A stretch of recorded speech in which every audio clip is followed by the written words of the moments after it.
یہ جو نوجوان ہمارے ٹیکنالوجی کے لڑکے لڑکیاں ہیں ان کے ساتھ ٹائم گزارے تو زیادہ چانسز ہے پاکستان کے باہر آنے کے. اچھا فواد، یہ اب آپ نے بڑا اچھا کیا کہ یہ دوائیوں میں کام آئے گا یہ پودا، لیکن مجھے یہ بتائیں کہ آپ نے سرٹن ایکڑیج کی اجازت دی ہے، آپ اس کو کھول دیں، اس کی کاشت کریں، لوگ اس کو پرائیویٹ سیکٹر کاشت کرے اور بیچے؟ بالکل آپ کی بات صحیح ہے، یہی ہونا ہے. اگر ہم نے اکانومی آف اسکیل بنانی ہے تو ایگزیکٹلی ہمیں یہی کرنا پڑے گا جو آپ بات کر رہے ہیں. لیکن ایشو یہ ہے کہ اس کا چونکہ ہمیں فریم ورک بنانا ہے پہلے، جیسے کینیڈا نے پہلے اپنا فریم ورک بنایا، آسٹریلیا نے بنایا، چائنا نے بنایا. چائنا میں ویسے چونکہ اسٹیٹ مونوپلائز کرتی ہے ہر چیز کو، تو جن ملکوں میں برطانیہ نے فار ایگزامپل $1 بلین کا پچھلے سال انہوں نے CBD بیچا ہے، ان ملکوں نے شروع میں ایگزیکٹلی یہی کیا تھا جو ہم کر رہے ہیں. یعنی پہلے دیکھیں نا، اس کا یہ ایک تو کیونکہ یہ کینیبس یا بھنگ نہیں ہے، یہ اس کی ایک قسم ہے، تو آپ نے اس کا بیج امپورٹ کرنا ہے. امپورٹ کر کے ہم دیکھیں گے کہ ہماری انوائرمنٹ اس بیج کو کیسے ٹریٹ کرتا ہے. تو it has to grow in a very strict scientific control. کیسے وہ آگے جاتا ہے. تو فواد چودھری صاحب، اس پہ اتنی تنقید کیوں ہو رہی ہے؟ سوشل میڈیا پر لوگ بھی تنقید کر رہے ہیں، پھر احسن اقبال صاحب کہہ رہے ہیں کہ دنیا ڈیجیٹل معیشت چلا رہی ہے اور ہم جو ہیں بھنگ معیشت چلا رہے ہیں. میمز بھی بن رہی ہیں دوبارہ اس پہ. ویسے فرینکلی میرے خیال میں تو کافی لوگوں نے پازیٹیو دیا، سوائے ایک دو گروپ کے کسی نے جو بات کی ہو تو کی ہو. پال صاحب وغیرہ تو ایجنڈے پہ ہے نا، وہ ان کو تو ان کی تنقید کا تو اور پرابلم ہے نا. لیکن اس کے علاوہ اوور آل آئی تھنک کہ لوگوں نے بڑا پازیٹیو لیا ہے، اور اسپیشلی ان لوگوں نے جو بایو ٹیکنالوجی کی اہمیت کو سمجھتے ہیں اور جن کو پتہ ہے کہ آگے جو اکانومیز ہیں بایو ٹیکنالوجی ان کو کیسے افیکٹ کر رہی ہے. فواد صاحب یہ بتائیے کہ کیا اس کے کورسپونڈنگ، جس طرح بھی آپ نے کہا کہ ایک فریم ورک بننا ہے جو کہ بیسیکلی فریم ورک کا پرپز یہ ہوگا کہ اس پلانٹ کی ابیوز نہ ہو سکے، آپ اس کو پراپرلی ریگولیٹ کر کے جن مقاصد کے لیے استعمال کرنا چاہتے ہیں انہی مقاصد میں استعمال ہو، تو کیا اس میں فواد صاحب کوئی قانون سازی اینٹیسپیٹڈ ہے یا اس کی کوئی ریگولیشنز بنیں گی، اس کا کوئی ریگولیٹنگ میکنزم ہوگا؟ کیا سوچ رہے ہیں آپ؟ ریگولیٹنگ میکنزم اس کا دیا ہوا ہے، سیکشن 4 جو ہے اینٹی نارکوٹکس فورس کا، اینٹی نارکوٹکس ایکٹ کا، اس کا جو سیکشن 4 ہے وہ یہ فریم ورک لے ڈاؤن کرتا ہے اور وہ پھر آگے رولز کا فریم ورک بتاتا ہے. تو ابھی جو یہ چونکہ پروڈکشن جو ہے وہ ANF کے انتظامات کے تحت ہونی ہے، اینٹی نارکوٹکس نے اس کو کنٹرول کرنا ہے، پروڈکشن صرف سرکار نے کرنی ہے، اور اس کے کمرشل پارٹنرز پھر ہم آگے بنائیں گے جب ہم اس کو ایکسپورٹ کے اوپر آئیں گے. لیکن آپ کو نہیں لگ رہا کہ آپ زیادہ سٹرکٹ ہو رہے ہیں؟ بھنگ جو ہے ہمارے ملک میں پیدا بھی ہوتی ہے اور چلتی بھی ہے، جو استعمال روکنے کی کوشش کی جاتی ہے وہاں پہ جا پترا پیس آوی تے رنگ لاوی، یہ سارے کام تو ہم سنتے ہیں گاؤں دیہاتوں میں، تو کیا روکنے کی ضرورت ہے؟ سارے سندھ کا تھادل اسی طرح. وہ بات یہ ایکچولی کہ اگر اس کا استعمال غلط استعمال میں، جیسے ابھی یہ آپ احسن اقبال صاحب کی پوسٹ کی اسٹیٹمنٹ بتا رہے تھے نا، تو اگر ہم سائیکوٹروپک سبسٹینس میں چلے جائیں تو پھر تو وہ $320 بلین کی مارکیٹ ہے اس وقت دنیا میں. لیکن ہم ابھی تیار نہیں ہیں ادھر جانے کے لیے. ہم اس کو سائیکوٹروپک سے 0.3 TCL رکھنا چاہتے ہیں تاکہ یہ سائیکوٹروپک یا نشہ آور ادویات میں کسی طرح استعمال نہ ہو سکے. اور فواد صاحب ذرا اس کا ابھی کا آپ کے خیال میں جو اس کی پروجیکشن میں اکنامک امپیکٹ ہے، ذرا اس پہ تھوڑا سا ذرا واضح کیجیے گا کہ ہم شارٹ ٹرم میں کیا economic gains do they expect کر رہے ہیں؟ یہ دیکھیے تقریباً جو ہماری اپنی پروجیکشن ہم نے بنائی ہے، اگر ہم اس کے اوپر یہ الٹیمیٹلی 8-10 مہینوں میں ہم چلے جائیں پرائیویٹائزیشن پرائیویٹ سیکٹر میں، جس طرح یہ اپنے ابھی وکم صاحب نے جو ہے وہ بتایا سجیسٹ کر رہے تھے، تو ہم سمجھتے ہیں کہ $1 بلین کے قریب، جو اس وقت تقریباً $25-26 بلین دنیا میں ہے، تو ہم $1 بلین کا جو شیئر ہے اپنا وہ ہم لے سکتے ہیں 3 سالوں میں، which is obviously quite انشاءاللہ. جی ٹھیک ہے، بہت شکریہ. وفاقی وزیر science and technology Fawad Chaudhry صاحب ہمارے ساتھ موجود تھے. بریک کا وقت ہوا ہے، بریک سے جب واپس آئیں گے تو یوم دفاع کی بات کریں گے. ہمارے ساتھ رہیے گا.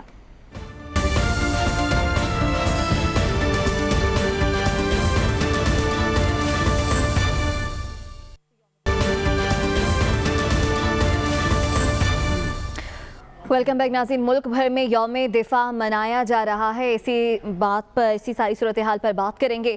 حبیب صاحب، یوم دفاع کے حوالے سے کہا جاتا ہے کہ یہ سپاہیوں اور ہمارے پاک فوج کے جوانوں کی جنگ تھی، نہ کہ جرنیلوں کی. یہ بات آپ کی 100% ٹھیک ہے، اور یہ تاثر جو ہے اس کی تائید جو ہے، ایک دفعہ یہی سوال میں نے جنرل پرویز مشرف سے پوچھا تھا اور جنرل پرویز مشرف نے مجھے بتایا کہ آپ بالکل ٹھیک کہہ رہے ہیں. اور پھر میں نے ایک دفعہ اس کی ٹیکنیکل ریزن بریگیڈیئر حامد سعید، جنہوں نے خود سیالکوٹ کے محاذ پہ 1965 میں یہ وار لڑی تھی، ان سے پوچھا تو انہوں نے اس کے ایک ٹیکنیکل ریزن بتائی. انہوں نے کہا کہ بہت سارے جو ہمیں لوگ ملے، ہم نے ان کو سینئر بہت سارے بغیر کورسز کے کر دیا، جس کی وجہ سے ان کی پلاننگ میں بہت سارے فالٹ تھے. لیکن ہمارا جوش و جذبہ، جو نئے لوگ ٹرین آ کے ہوئے ہیں، اب کے جرنیل بہت ان سے کہیں آگے ہیں. لیکن خیر، میں آپ کو ایک آج کے دن کی مناسبت سے ایک واقعہ سنانا چاہتا ہوں جو مجھے آنکھوں دیکھا واقعہ حامد سعید صاحب نے سنایا، بریگیڈیئر حامد سعید. وہ سیالکوٹ کے محاذ پہ تھے اور توپ خانہ یعنی توپیں جو چلا رہے تھے وہ ان کے پاس تھی. تو جب اس طرف سے فائرنگ ہونا شروع ہوئی تو سب لوگوں نے، ایک موقع ایسا آیا کہ جب سب لوگوں کو کہا گیا کہ آپ تھوڑی دیر ٹیکٹیکلی آپ پیچھے ہٹ جائیں اور پھر اس کے بعد ہم اپنی کارروائی کریں گے. کہتے میں چونکہ کپتان تھا تو میں نے سب کو آرڈر کیا اپنی کمپنی کے لوگوں کو کہ جناب پیچھے آ جائیں، مورچے میں آ جائیں.